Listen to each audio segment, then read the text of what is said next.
I tested every mirrorless camera to find the best ones, but not just in terms of image quality, but also design and value for your money. Because the key to getting the right camera is to make sure your camera is designed for your shooting style and also for your budget level. This way you're getting the right camera for your style at the right price. So let's break down the best mirrorless cameras based on price, design, and of course image quality.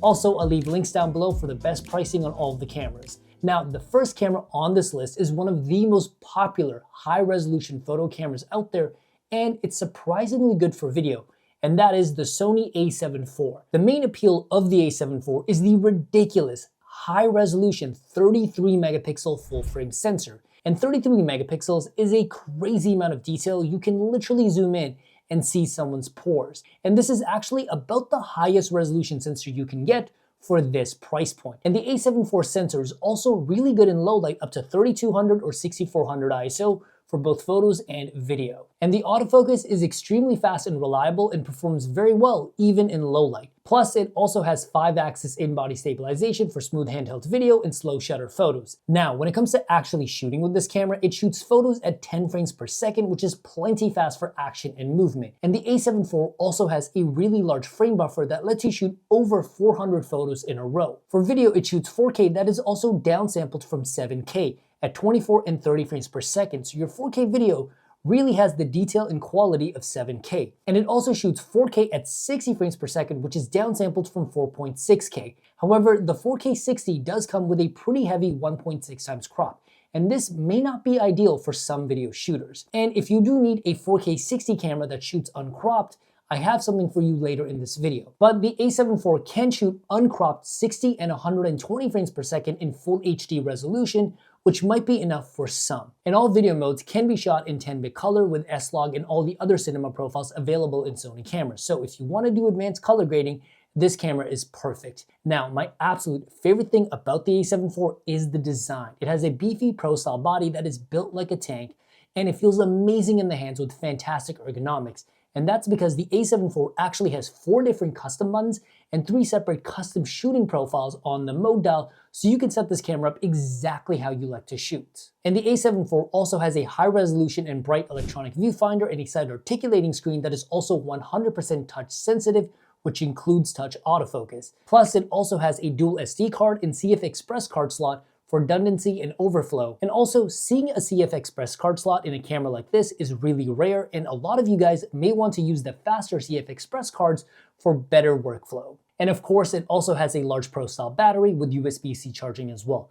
So if you're looking for a badass photo camera that's also pretty great at video with a fantastic body and design, I highly recommend the Sony A7 IV. Now, if you're looking for a hybrid mirrorless camera that can do both photos and videos without compromise, there's really only one camera I can recommend, and that is the Canon R6 Mark II. It has a 24.2 megapixel full-frame sensor, which is plenty of resolution. And while the resolution is lower than the A7 IV, the lower resolution actually helps the R6 Mark II be a better photo and video camera in some ways. For starters, the R6 Mark II is much better in low light. It's usable all the way up to 12,800 ISO, as long as you're using full stops of ISO. Plus, it also has very good in-body stabilization for handheld video. And because the R6 Mark II is a newer camera, the autofocus is slightly better than the A7 IV. The R6 Mark II does have AI subject detection for animal, people, and cars when it comes to autofocus. When it comes to actually shooting with the R6 Mark II, it can shoot photos in 12 frames per second in mechanical shutter in 14-bit RAW, and a blazing fast 40 frames per second, which is actually faster than real-time video in electronic shutter, but with 12-bit RAW. And the autofocus is more than fast enough to keep up with the fast-paced photos. When it comes to video, the R6 Mark II really shines, and this is why it actually might be a better fit for some people over the A7 IV. It does 4K at 24, 30, and 60 frames per second without any sort of crop or compromise, which most cameras in this category simply do not do. Plus, the video is also downsampled from 6K in all of the frame rates, so you really get the detail and clarity of 6K, but in a smaller 4K file. And the R6 Mark II also has a dedicated super slow motion mode that allows you to shoot full HD at 120 and 180 frames per second. And of course, all video modes are available in C-Log 3 for advanced color grading in 10-bit color.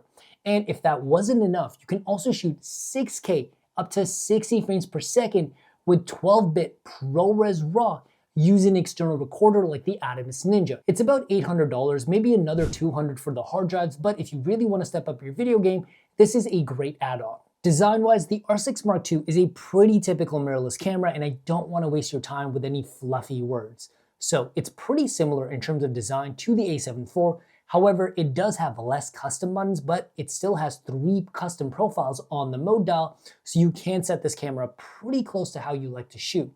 And there's also a button to switch between photo and video mode, plus dual SD card slots. And it also has a high resolution and very bright EVF inside articulating screen, which again is 100% touch sensitive, even over autofocus. And it also has a very large and efficient battery that's going to last you several hours of video and all day for shooting. But what really sells me on the R6 Mark II are the video features. Having 4K 60 uncropped and uncompromised in a hybrid camera at this price point is something you really don't see. So if you want to pick up a good hybrid camera that also comes at a really reasonable price, the R6 Mark II is definitely the camera I recommend. Now, the next camera on this list is probably my favorite camera, because what if I told you you could get 90% of the power from the more expensive A7 IV and R6 Mark II, but for $1,000 less? If that sounds exciting, then you gotta check out the Nikon Z5 II. The Z5 II has a pretty typical 24 megapixel full frame sensor, which is plenty of resolution and dynamic range, but what really makes this camera special is that it also has a really good low light sensor, and you can shoot as high as 6400 ISO for both photos and videos, and it also has 7 stops of in-body stabilization, which is actually better than the A7 IV and the R6 Mark II. So the Z5 II might actually be better for handheld shooters. Now, the one thing that really surprised me about the Nikon Z5 II is the autofocus. Nikon has massively improved their autofocus performance, and the Z5 II is easily as good as the R6 Mark II. And it also has AI subject detect for people, animals, cars, and birds. But the specs and how the Nikon Z5 shoots is what really blew me away, because it's actually better than the A7 IV and the R6 Mark II in some ways. For starters, the Nikon Z5 II shoots 11 frames per second in 14-bit RAW. That's only 1 frame slower than the R6 Mark II, which is $1,000 more, and where the A7 IV can shoot 10 frames per second, it's only shooting 12-bit RAW, where the Nikon Z5 II is shooting 14-bit RAW. And trust me, it does make a difference. And you can actually shoot even faster at 15 or 30 frames per second, however, this is in JPEG mode only. And for video, it shoots 4K up to 30 frames per second, and it's also downsampled from 6K, just like the R6 Mark II. Sadly, the 4K 60 has a 1.6 times crop, exactly like the A7 IV. However, there is no downsampling. And it also has full HD up to 120 frames per second. But what really sets the Nikon Z5 II apart is the inclusion of Nikon 12-bit RAW internally, which is bonkers for a camera at this price point. Now, the 4K RAW is line skipped, and it doesn't get the most out of the sensor, but for most people buying a camera at this price point, you're really not going to be pixel peeping, and you probably won't see the difference.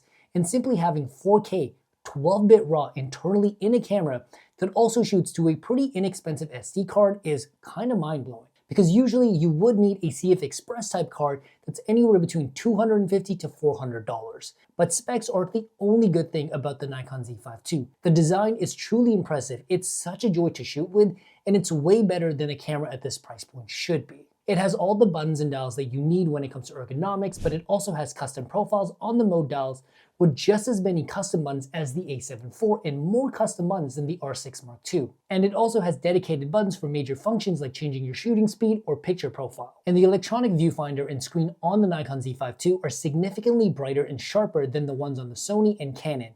And the screen actually gets about as bright as your iPhone screen. Plus, the Z5 II has a dual SD card slot and a large Pro style battery, which you expect in a camera like this. The Nikon Z5 II offers way more than it should at this price point, and without a doubt, it is the best value for your money. And if you want to make sure you get the best possible deal on all of the cameras we talked about today, check out the links in the description down below, and I'll see you guys in the next video. Peace.